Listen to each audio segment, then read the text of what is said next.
One day on Sodor, Geo introduced Lola to Sir Topham Hatt. Sir Topham Hatt was very pleased with Lola working with him, Sonic and Thomas, so she became a new member of the North Western Railway. But meanwhile in the yards, Henry and Gordon were lonely when Thomas left the yard to run his branch line as well as Sonic and Geo. They missed them very much. They have more work to do and have to fetch their own coaches. The big engines thought they're too important to fetch coaches. James grumbled too. "We get no rest! We get no rest! We get no rest!" they all complained. But the coaches only laughed. "You're lazy and slack! You're lazy and slack!" they answered. Rouge and Knuckles were complaining too. And altogether they all caused Sir Topham Hatt a great deal of trouble. Until they were hearing that the circus was coming to Sodor, so they forgot to be tired and cross and being complaining all the time. Until it was time for the circus to leave, then Henry and Gordon were cross all over again when James got to pull the train away.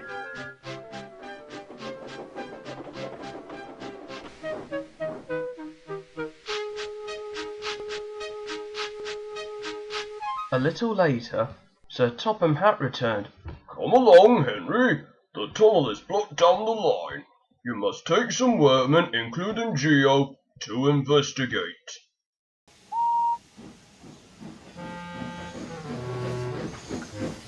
Pushing cars, grumbled Henry.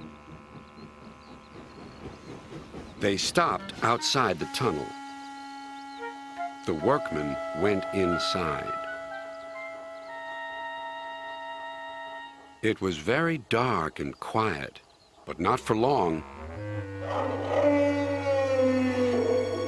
"Help!" shouted the workmen, and they ran out. "We started to dig at the block, but it grunted and moved," one said. "What utter rubbish!"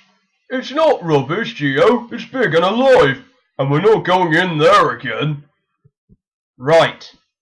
Looks like I'd better ride on the car, and Henry shall have to push it out." "Wheesh," said Henry unhappily. He had been shut in the tunnel for being afraid of the rain, but this was worse. Something big and alive was inside. "Peep, peep.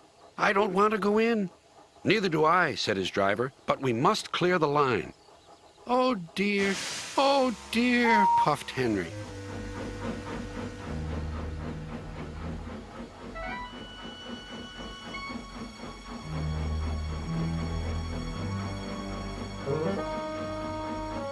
Then there was trouble. The block was indeed alive and very strong. It began to push the train backwards. Out of the tunnel came Henry, then the cars, and last of all, a large, cross elephant. "Well, burn my hair off and call me Baldy. How did that elephant get there?" The workman gave him some cake. He drank 3 buckets of water and was just about to drink another when Henry let off steam. Cried the elephant. Water went all over Henry. Poor Henry.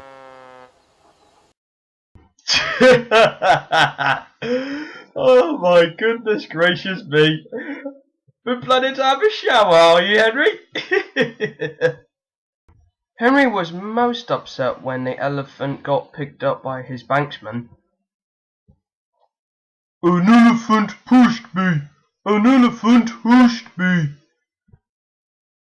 That evening, he told the other engines all about it. Gordon and James felt sorry for Henry, but still teased him. "First the rain, then an elephant." "Yeah. What in the world will you be afraid of next?" Gordon and James laughed, but Henry decided to say nothing.